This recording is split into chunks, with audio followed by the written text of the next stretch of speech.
श्री कृष्ण कहते हैं, जो कुछ होता है अच्छे के लिए होता है। कभी कभी प्रतिकूल परिस्थितियां हमारी वर्तमान स्थिति को बेहतर बनाने के लिए आती हैं।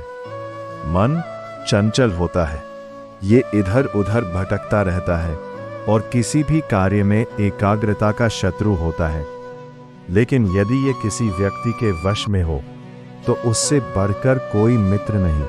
इसीलिए मन को एकाग्र करना आवश्यक है और मन को एकाग्र करने के लिए बस थोड़े से प्रयास और अभ्यास की आवश्यकता होती है।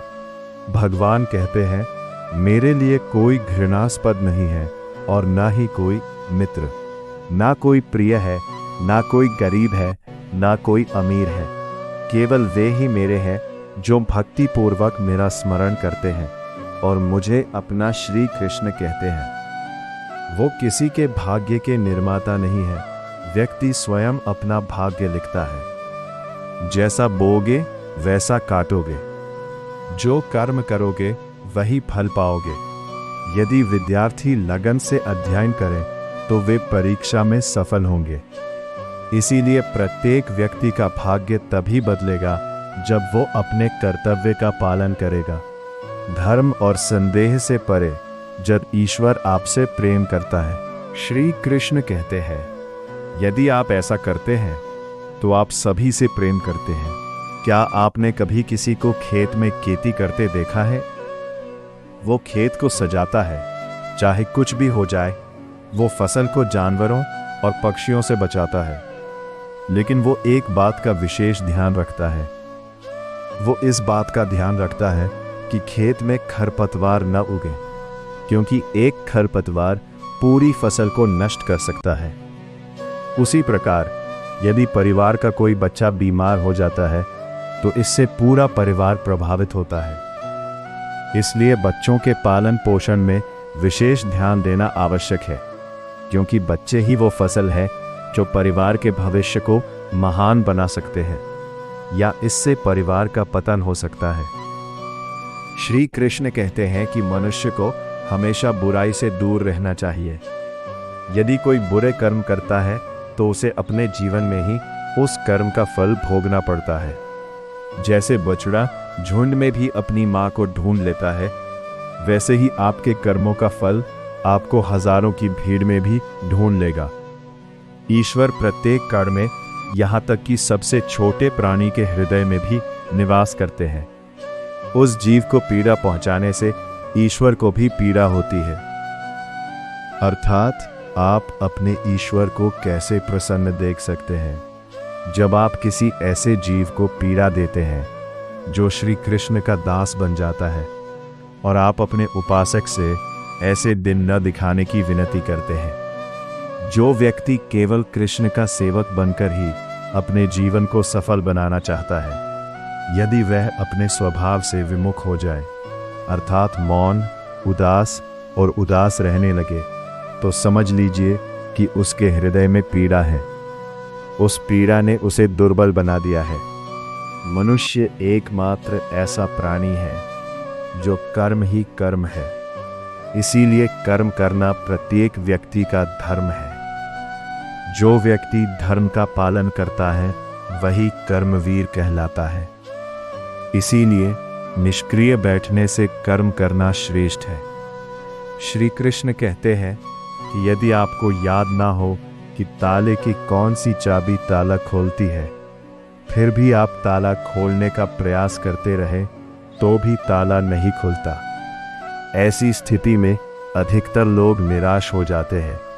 उन्हें लगता है कि चाबी कहीं खो गई है और वे व्याकुल हो जाते हैं, क्रोधित हो जाते हैं। लेकिन उस समय धैर्य रखें, क्योंकि गुच्छे की आखिरी चाबी ही ताला खोल सकती है।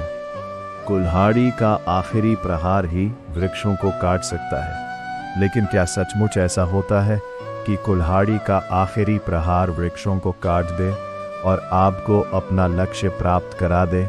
नहीं, केवल आपके निरंतर प्रयास ही आपको सफलता दिलाते हैं। जब आपका मन निराश हो तो दोगुने उत्साह से अपने काम में जुट जाए, क्योंकि खुला जल बहता है।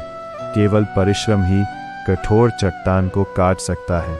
सफलता की जड़ परिश्रम, प्रयास और आशा है। श्री कृष्ण कहते हैं कि आपको अपना जीवन पूर्ण धैर्य और ईश्वर में आस्था के साथ जीना चाहिए। लोग अक्सर सत्य बोलने से कतराते हैं या डरते हैं, लेकिन सत्य कभी छिप नहीं सकता। इसे कभी मिटाया नहीं जा सकता। चाहे हम कितना भी छिपा लें, एक दिन सच्चाई सामने आ ही जाएगी। इसलिए किसी को भी सच्चाई पर आधारित बात कहने या उस पर विश्वास करने से कभी नहीं डरना चाहिए। लोग अपने शरीर को सुंदर बनाए रखना चाहते हैं। हम सृजन में व्यस्त हैं, लेकिन आत्मा की सुंदरता शरीर की सुंदरता से कहीं अधिक महत्वपूर्ण है। शरीर आवाज नहीं है, यह धूल से बना है और धूल में मिल जाता है, लेकिन आत्मा अमर है। इसलिए आत्मा की सुंदरता पर ध्यान दें। आत्मा की सुंदरता स्वयं को ईश्वर मानना है। अज्ञानी व्यक्ति इस गलत फहमी का शिकार हो जाता है, यह सोचकर कि सारा काम मैं ही करता हूँ, सारी मेहनत मेरे द्वारा ही की जाती है। अहंकार मन में घर कर जाता है। परंतु इस ब्रह्मांड में जो कुछ भी हो रहा है, सब कुछ ईश्वर ही करता है। जब अज्ञान के कारण किसी व्यक्ति में अहंकार जन्म लेता है, तो उसका पतन निश्चित है। श्री कृष्ण कहते हैं कि मनुष्य का जीवन रथ के समान है। आज गर्मी है, कल बारिश होगी और परसों सर्दी। थोड़ी सी भी परेशानी आने पर हम अपना नियंत्रण खो देते हैं। इसलिए रथ में जरा सा भी बदलाव आने पर हम अधीर हो जाते हैं, क्रोध में आकर अपनों से संबंध तोड़ लेते हैं। ऐसा क्यों होता है? हम सोचते हैं कि वे हमारे अपने हैं, हम उन्हें फिर से मना लेंगे, परंतु याद रखिए, ये करना संभव नहीं है।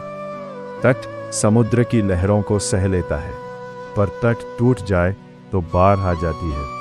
हमारे संबंध दूध के समान है। दूध गर्म होकर उबल सकता है, पर खट्टा हो जाए तो फट जाता है। आप किसी व्यक्ति को कितना भी अपना लें, उससे कोई दुख नहीं होगा। इसलिए अपने संबंधों को सावधानी से निभाना चाहिए। श्री कृष्ण कहते हैं कि जो व्यक्ति अपने अहंकार से बोझिल और घमंडी हो जाता है, वो उस पत्थर के समान हो जाता है जो भारी होने के बावजूद नदी में तैर नहीं पाता। वो सुख की धारा में डूबकर अपना अस्तित्व खो देता है। यदि सुख या सफलता के लक्ष्य को प्राप्त करने में लंबा समय लग रहा है, यदि प्रतीक्षा अवधि लंबी है, तो संभव है कि आपको अपनी अपेक्षा से अधिक प्राप्त हो।